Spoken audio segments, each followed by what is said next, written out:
These aren't going to fall. All right, you got it?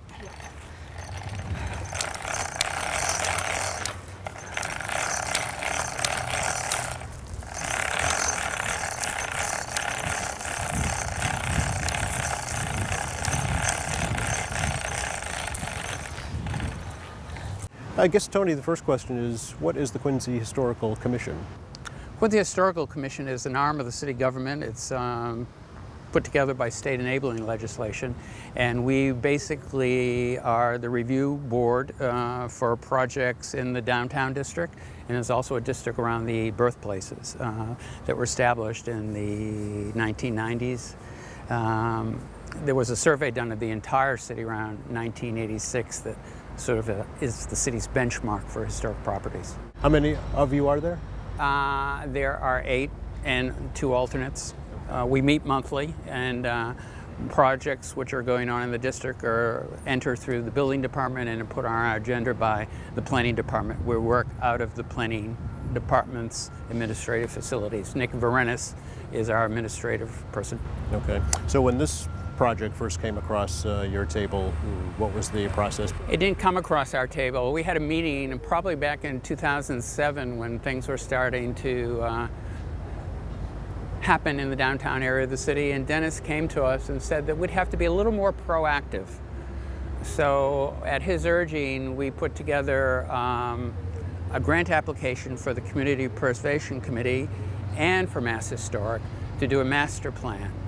2 members of our board at that time, Aaron Hunt, who was an architect member at that time, he is currently an alternate, and later Michael Trepanier, as well as Dr. Ed Fitzgerald from the Historical Society, worked rather intently in putting those 2 applications together. We were successful with community preservation, but we were not successful with Mass Historic. We were, however, able to go through the process, solicit proposals for the master plan, and during that process, we worked with Dick Sweeney, who was the cemetery board head at that time, and Richie McNeese, subsequently retired as superintendent of cemeteries. And we went through the proposals, and we selected, it was a small group, Nick Varenis from the planning department, Richie McNeese, and 2 members from the board, and selected Halverson to do the master plan. Once the master plan was done, we geared up again to get funds.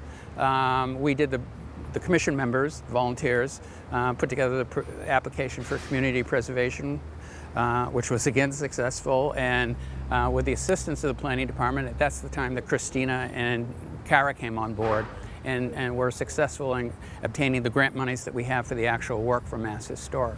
Community preservation is the key funding source, which the taxpayers should be pretty proud of.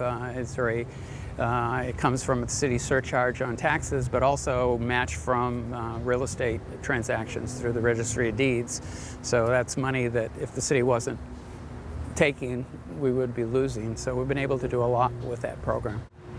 This must have been quite exciting for the commission to actually, was this something that had been on your back burner for a while and thought? Nope. We basically weren't proactive. We were reactionary. We were reviewing proposals that came in, and it's kind of a vote of confidence in the commission that, you know, we can sort of branch out. Sometimes that's not appreciated, but I mean, we do have opinions. As a historic commission, we do have the purview under state legislation, not only to deal with projects in the districts, but to comment on all historic properties within the city. Okay. It's different from a historic district commission. Yeah.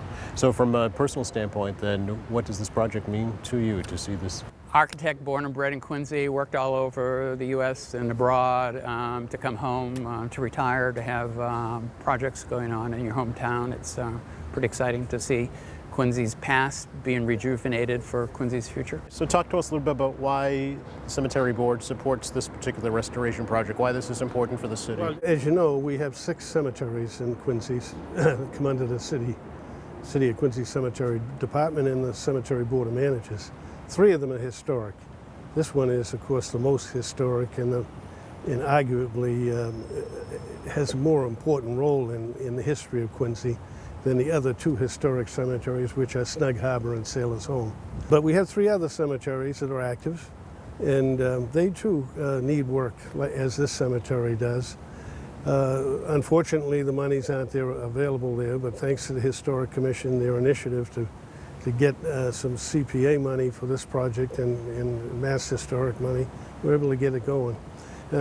Actually, the Cemetery Board of Managers has a long-range plan that we put together a dozen years ago when Tom Koch was executive director of the cemeteries. And this particular cemetery, we had assistance from the National Park Service in terms of what needed to be done in terms of stone restoration, landscaping, and so forth. And it's interesting that this new study that we've completed here a few years ago pretty much follows the pattern set up by the National Park advisors we had. But we had no money to do what they had suggested at the time. So thankfully, these folks took the initiative and got some money in here. It's not to say that this is our highest priority in cemetery maintenance. It's just that this is very, very important from my viewpoint, from a historical viewpoint, very important to preserve what we can. But we do have other cemeteries that need work. Is this still an active cemetery, Thomas? The only ones that can be buried here are pastors of the First Church. And at the moment, there are only 2 alive who could be buried here. There's a tomb. What's interesting about this cemetery is that it was the primary cemetery for the town of Braintree. Up until 1792, this was the main cemetery for what is today Randolph, Holbrook, Braintree, and Quincy. It was previously called Mount Wollaston. And so there's a lot of people in here from what we call the outskirts, the South Precinct and the West Precinct of Old Braintree. But in 1855, we built the new cemetery, Mount Wollaston, and this pretty much came to an end. But there were only a couple of churches that people came from here, primarily the First Church and then the church in Braintree, where they had built a second cemetery. Now the Episcopal Church down in Quincy Square, further down, they had their own cemetery. Yes, yeah. It's a very small. That's not part of the City of Quincy Cemetery. It's private. And we also have the private St. Mary's Cemetery in West Quincy.